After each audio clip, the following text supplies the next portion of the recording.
up, jingle horse, and pick up your feet, and pack up your bags and get the fuck out of LA. Welcome to the Weekly, where we're going to break down all of this week's significant women's sports stories, starting with Angel City, who's cleaning house.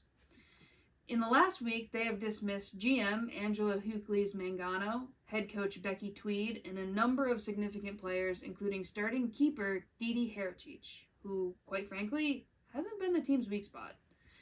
The team backed themselves into a corner player-wise early on in the franchise, but the new CBA rules will help them significantly in digging themselves out. Now, put the whole league on notice by bringing the best coach the league has to offer and reunite superstar CP with Casey Stoney. The Valkyries have made their selections, and we've seen some pretty big names rocking with the Valks this week.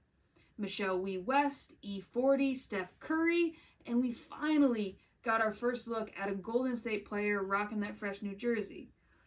Unfortunately, it was Draymond Green. Out of 12 possible selections, GSV selected 11 players, one from every team but Seattle.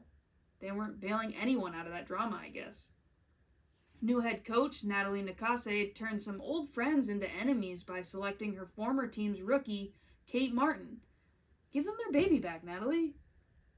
Some notable selections including Temi Fagbenle, who was great in transition with Caitlin Clark, the Liberty's Kayla Thornton, who was significant in the playoffs resulting in New York's first championship, and the Suns' Veronica Burton.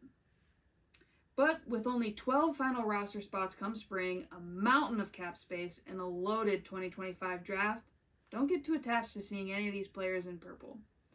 There is a monumental free agent group including Satu Sabali, Brianna Stewart, and Kelsey Plum, just to name a few. And this team still needs their star. It's crumbling down around you, Gotham. Alright, I'm sorry. All these player departures from the super team in New York and New Jersey is proving how difficult key player retention might be under the current salary cap, which is perhaps the only piece of the new CBA that didn't have a massive shift. 3 players have departed to sign with new teams, including starter Delaney Sheehan signing with the Houston Dash, a team without a head coach and a significant number of front office vacancies. With former Angel City GM Angela WE-ekly's Mangano pulling the player strings in Houston now, they lead the league in player acquisitions after trading for Kristen Westphal from San Diego today. I think there's something really important in this early offseason. I was curious how complete player autonomy in this league would affect signings and player movement for teams with generally less to offer, whether that be historically bad culture, poor on-field performance, or just less desirable locales. And I think we're about to get that answer. It's no secret that Houston has a reputation. We all have a past, but players are committing to their vision. We're about to see what players truly value most: playing time, winning, salary, or club culture. It'll be different for every player, of course, but we could see a strong trend in one direction or another with all these off-season signings. It's actually anything but lonely at the top, at least when it comes to the college women's basketball rankings, where teams are jockeying for position every single night. The Cliff Notes of this week's action features mostly 2 teams that seem just a bit more out of reach than the rest, though neither team currently holds a number 1 spot. South Carolina made the casual fan's dream come true as Ashlyn Watkins dunked in game, the first since Fran Belby. And, oh yeah, stacked 2 straight top 10 wins. Just casual Dawn Staley shit.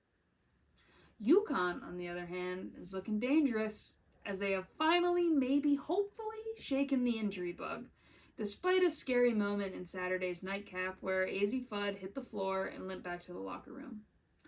She was back on the bench in time to deliberately change into her girl Paige Becker's newly announced PEs and cheer her backups on in the absolute trouncing of number 22 Louisville.